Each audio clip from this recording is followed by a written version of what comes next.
Sir ये फरमा दीजिएगा कि अब तो नए सूबों की जो बात है वो वज़ीर आज़म की काबीना से भी होने लगी है। वफाकी मजहबी वज़ीर जो है मजहबी उमूर के लिए सरदार यूसुफ, उन्होंने भी सर हज़ारा सूबे का मुतालबा कर दिया है।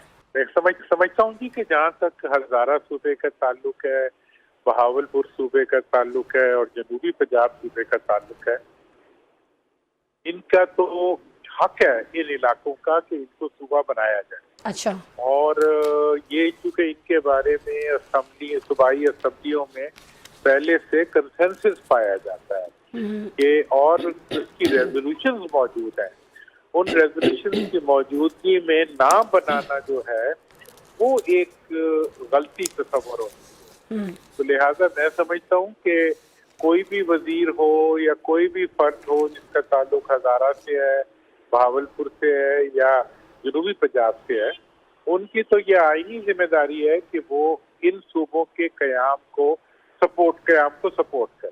अच्छा। बाकी जहाँ तक सवाल है कि जी 24, 25, 26 वो एक डिफरेंट प्रपोजल है। सही। उसके बारे में मेरी भी रिजर्वेशन हो सकती है और लोगों जिस इलाके के अवाम उसके लिए डिमांड न कर रहे हो उनके ऊपर कोई चीज इम्पोज करना या एक जो ड्राइंग बोर्ड पे बैठ के सूबों का बाउंड्रीज ड्रॉ कर देना, मैं समझता हूँ कि ये गैर सियासी इक़दाम होगा।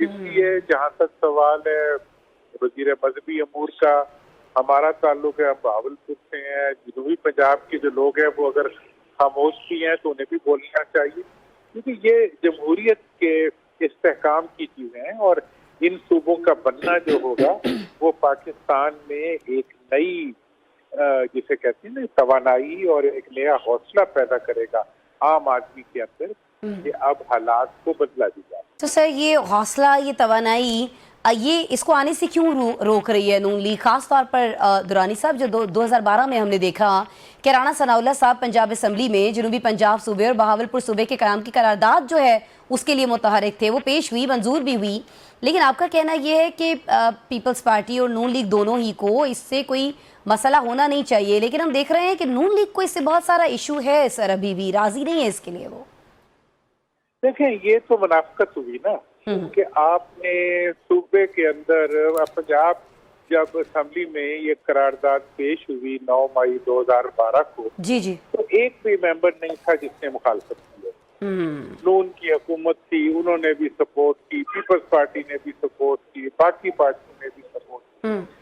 अब ये जो सूरत, इसके बाद जब वक्त गुजर गया उसके बाद हमने इलेक्शन में इन्होंने जो एडवांटेज कोई लेना था जब कौमी असम्बली में आया तो उसमें तो सारे मुकर गए।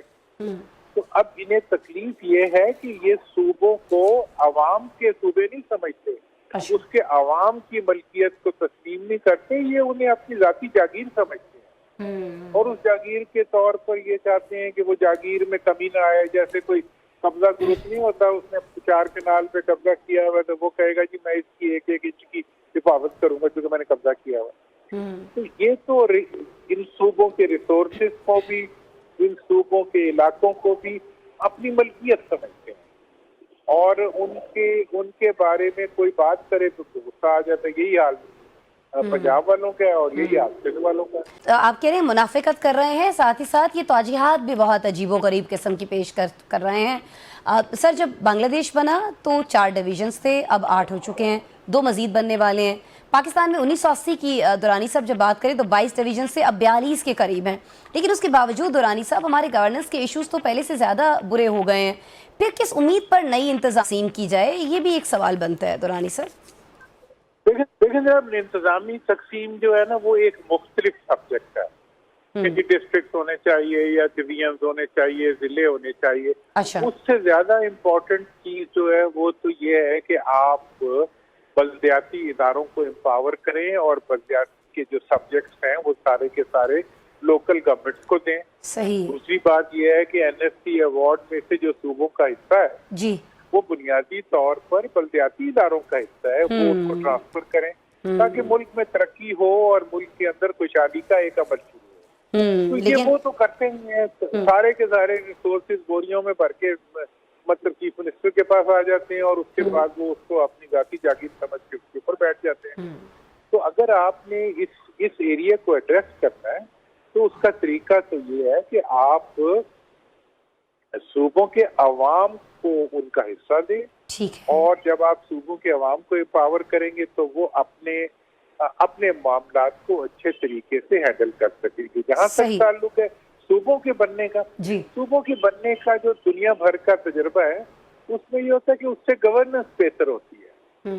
اور اس پہ کبھی وقت ہوگا تو ہم تفصیل سے بھی بات کریں گے انشاءاللہ انشاءاللہ. کہ جی اس کے اوپر اس سے جو ہے یہ اوور آل گورننس کی بہتری ہے. آج کل ایک بڑا آپ دیکھ رہے ہیں ٹرینڈ میں ایک جملہ محسن نقوی صاحب نے جیسے کہا سسٹم کلیپس کر گیا ہے، لیکن سر رانا ثناء اللہ صاحب کہہ رہے ہیں کہ سسٹم ٹھیک ہے، لیکن پھر ساتھ ہی وہ یہ بھی کہتے ہیں کہ محسن نقوی نے 3 سال کا جو سفر تھا وہ 30 سال میں طے کر لیا.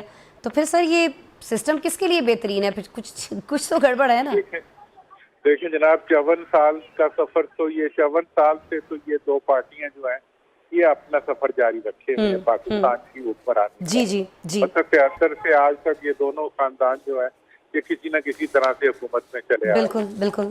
چلو 3 سال محسن نقوی نے گزار لیے تو کوئی بات نہیں، اور ابھی اس کا ضمیر نے گوارا کیا تو اس نے وسل بلور کا کام بھی کر دیا. اس نے اندر رہتے ہوئے بھی اندر کی کمزوری کو مطلب بیان کر دیا. تو یہ تو بہادری کا کام کیا اس نے، اچھا کیا بیان کیا. وہاں سے سنا ہے کہ زیادہ بہادری دکھانے سے روک دیا گیا نواز شریف صاحب کی طرف سے. فیصلہ یہ ہوا ہے کہ ان کے اس بیان کے اوپر کوئی ریاکشن نہیں آئے گا، جبکہ ہم دیکھتے ہیں کہ کوئی اور اپوزیشن پارٹی اگر کوئی ایسی بات کر دے یا کوئی پریس کانفرنس کر دے تو اس پر پھر جواباً بھی پریس کانفرنسز ہوتی ہیں. یہ فیصلہ کیوں کیا گیا ہے کہ محسن نقوی صاحب کی بات پر زیادہ اب ریاکشن ہی نہیں دینا؟ دیکھیں یہ حکومت تو نہیں ہے نا، یہ تو مطلب ملازمین کی حکومت ہے نا، تو انہیں اپنی اوقات میں رہ کے ہی چلنا پڑتا ہے نا.